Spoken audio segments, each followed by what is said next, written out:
Hi guys, welcome back to my channel. Today we are going to be preparing Ukwa, also known as breadfruit with Abacha, Agworo, that's African salad. If you are joining us for the first time, you're highly welcome. Please don't forget to hit the subscription button. And so we are going to begin by washing this Ukwa with preferably cold water, but of course if you like to use warm water, it's also welcome.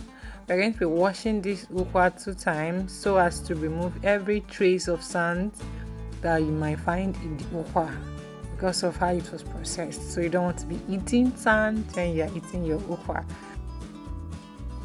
Let me quickly also add that I used freshly made Ukwa for this recipe, so I didn't add a lot of water, just the 5 cups I added at the beginning. But if you're using a very dried Ukwa or preserved Ukwa, you have to add a lot of water, because Ukwa needs a lot of water to cook, especially if it is dry. But I just added 5 cups of water because I was cooking 3 cups of Ukwa. Then I'm going to close and allow it to boil for like 10-15 minutes, after which I will check it to see how soft it had become. Of course, because this is a freshly made Ukwa, it didn't take a lot of time to boil. I think by the 10th minute it was already sort of softening.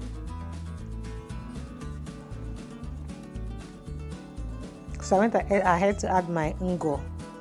Ungo is used to give it that grayish color and also to help soften it while cooking.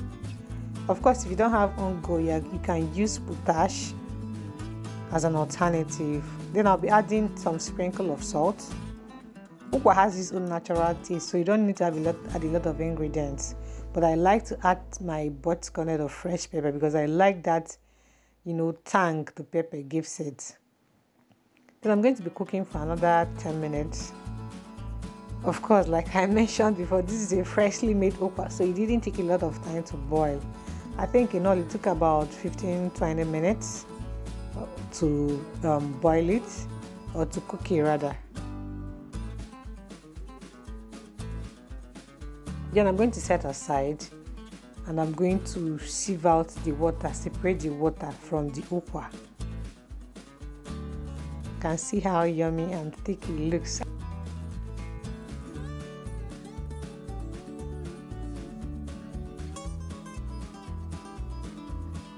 Then in a separate plate, you're going to be adding your Abacha and then use the hot water to soak it.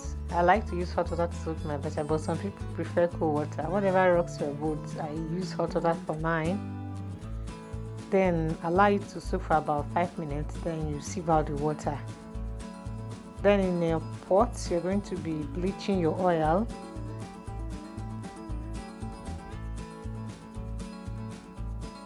Then add your onions.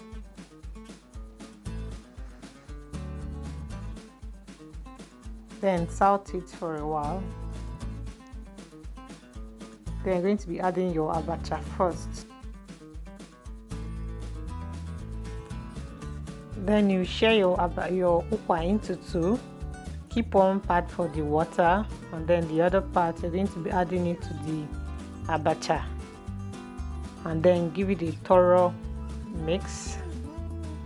Then add your Botch sconnet or your fresh pepper or your Cameroon pepper, whatever pepper you're using, and then a sprinkle of salt. I didn't add seasoning cubes and crayfish, but my mom likes to add it. But I didn't add this for this recipe. I like to keep my own really simple. The Ukwa has a natural taste, so you don't need to add a lot of things. But of course, I agree that when you add crayfish, it makes it tastier. And I added more Ukwa because I found out that my Abacha was bigger than my Ukwa, and I like my Ukwa to overshadow my Abacha. I just want Abacha to be in the background to make it to come together, but I don't want it to overshadow the Ukwa. So I had to add more Ukwa.